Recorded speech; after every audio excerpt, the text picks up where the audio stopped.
Votre église est toute petite et il n'y a aucun célibataire présent qui vous intéresse? Ou elle est peut-être grande, mais vous n'avez tout de même pas trouvé chaussure à votre pied? Devriez-vous changer d'église pour multiplier vos possibilités?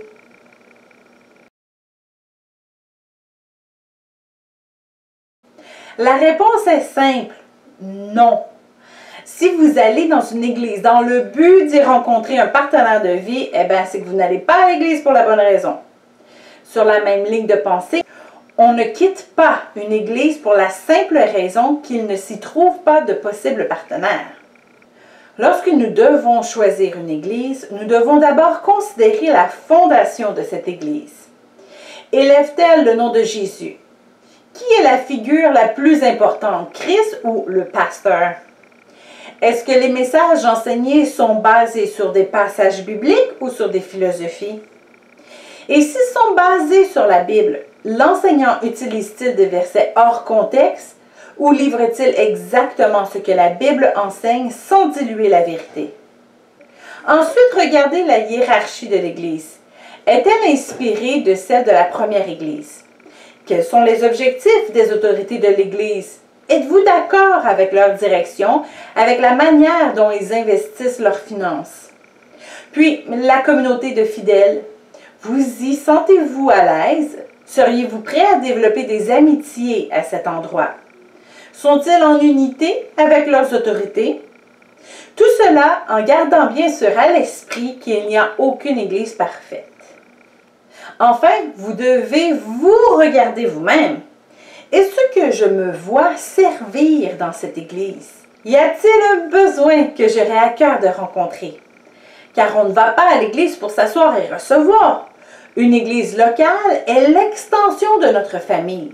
C'est l'endroit où nous allons investir notre temps, nos talents et notre argent pour faire avancer le royaume de Dieu.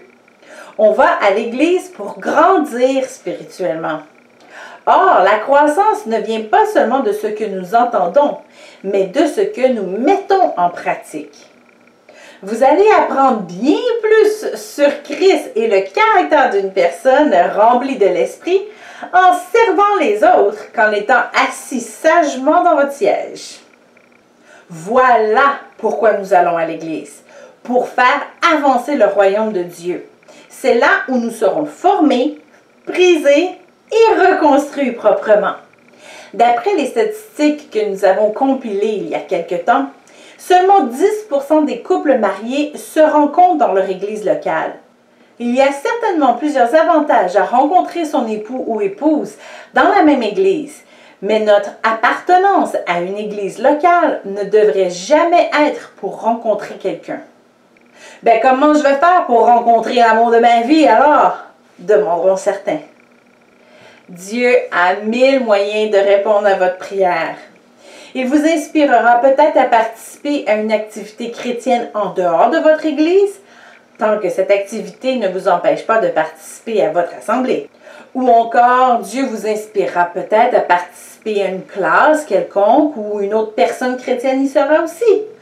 Ou encore, il y a plusieurs façons. Dieu est le créateur de l'univers.